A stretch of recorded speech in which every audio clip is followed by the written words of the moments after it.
और बड़ी खबर आपके सामने है। अब ओपीएस की जगह सरकार यूपीएस लेकर आएगी। ओल्ड पेंशन स्कीम के बजाय अब यूपीएस लाने जा रही है सरकार। केंद्रीय मंत्री अश्विनी वैष्णव की तरफ से यह जानकारी दी गई है। बड़ी खबर आपके सामने न्यूज 24 पर। यूपीएस के लिए 25 साल की सेवा जरूरी होगी, अश्विनी वैष्णव ने साफ किया है। साथ ही 12 महीने बेसिक के औसत की 50% पेंशन मिलेगी। 10 साल नौकरी पर 10,000 रुपए तक की पेंशन मिल पाएगी। फैमिली पेंशन औसत मासिक का 50% होगा उस औसत बेसिक का। एक यूनिफाइड पेंशन स्कीम का रिकमेंडेशन इस कमेटी ने किया और आज प्रधानमंत्री श्री नरेंद्र मोदी जी की अध्यक्षता में यूनियन कैबिनेट ने यूनिफाइड पेंशन स्कीम को अप्रूव किया है, इसको अनुमोदित किया है और ये स्कीम अभी आने वाले समय में लागू होगी। इस स्कीम के 5 पिलर्स हैं। सबसे इंपॉर्टेंट विषय था कर्मचारियों की तरफ से कि हमें अश्योर्ड अमाउंट एक चाहिए, जो बहुत लॉजिकल और वाजिब रिक्वायरमेंट था।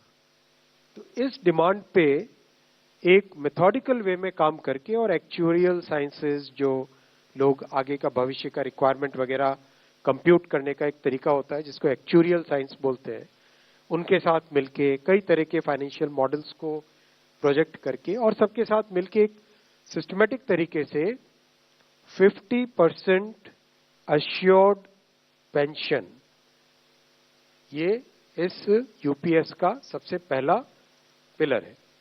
इसकी डिटेलिंग देखनी चाहिए हमें। जो ये अमाउंट मिलेगा वो रिटायरमेंट से पहले के 12 महीनों की एवरेज बेसिक पे का 50% होगा।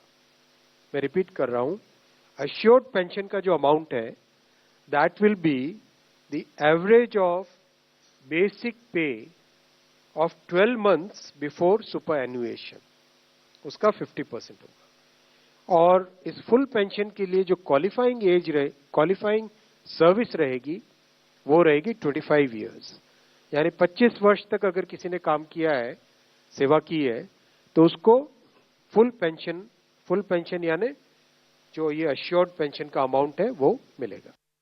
एक ज्यादा जानकारी के लिए इस वक्त मेरे सहयोगी संजीव त्रिवेदी हमारे साथ जुड़ गए हैं। संजीव, ओपीएस की बजाय अब यूपीएस लाने जा रही है सरकार। ओल्ड पेंशन स्कीम वही मुद्दा, चाहे विधानसभा के चुनाव हो राज्यों के या फिर लोकसभा का चुनाव हो, कांग्रेस की तरफ से इसे लगातार उठाया गया था।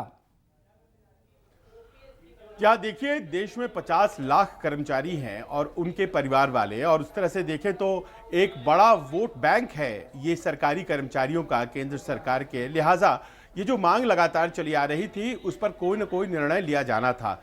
कर्मचारियों की मांग थी कि जो पुरानी पेंशन व्यवस्था है उसे लागू किया जाए दोबारा, यानी कि 2004 से पहले जो व्यवस्था है उसे वापस किया जाए और एनपीएस को खत्म किया जाए। और सरकार के पास कई प्रतिवेदन, और आप जानते हैं कि कई चुनावों को इस मांग ने प्रभावित किया, खासतौर पर हिमाचल प्रदेश के चुनाव को। लेकिन सरकार ने बहुत सोचने समझने के बाद, और आप जानते हैं टीवी सोमनाथन कमेटी भी इंस्टीट्यूट हुई थी, उसके रिकमेंडेशंस थे, उसके बाद एक नई व्यवस्था आज घोषित की है और कैबिनेट की बैठक में इसे मंजूरी मिला है। और इसमें बताया यह गया है कि एनपीएस के साथ साथ अब यूपीएस की भी व्यवस्था की जाएगी।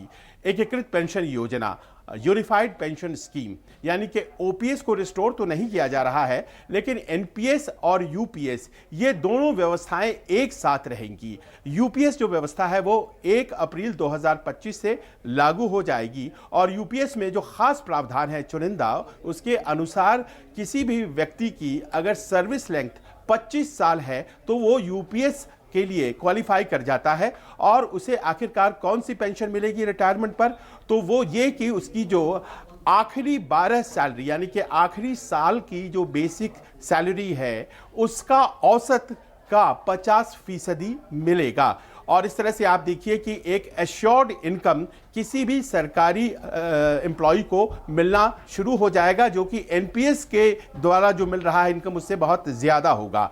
अंतर बस इतना है कि ओपीएस जो था वो डियरनेस अलाउंस के साथ आता था, यानी कि महंगाई भत्ता मिला करता था, लेकिन यूपीएस में महंगाई भत्ता नहीं मिलेगा, इन्फ्लेशन के साथ इसको जोड़ा गया है, यानी कि यह सरकार की इच्छा होगी कि वो कब उसे बढ़ाती है या नहीं बढ़ाती है। दूसरी व्यवस्था कर दी गई है कि अगर किसी ने 25 साल की सर्विस नहीं की, मात्र 10 साल की सर्विस की है, तो भी वो जब नौकरी छोड़ेगा तो उसे कम से कम 10,000 रुपए प्रति माह मिलेंगे। साथ ही साथ फैमिली पेंशन जो बहुत इंपॉर्टेंट हो जाता है सरकारी कर्मचारियों के लिए, तो उसमें भी व्यवस्था कर दी गई है कि जो पेंशनर की आखिरी सैलरी होगी, आखिरी पेंशन होगी, उसका 60% उनकी पत्नी को मिलेगा।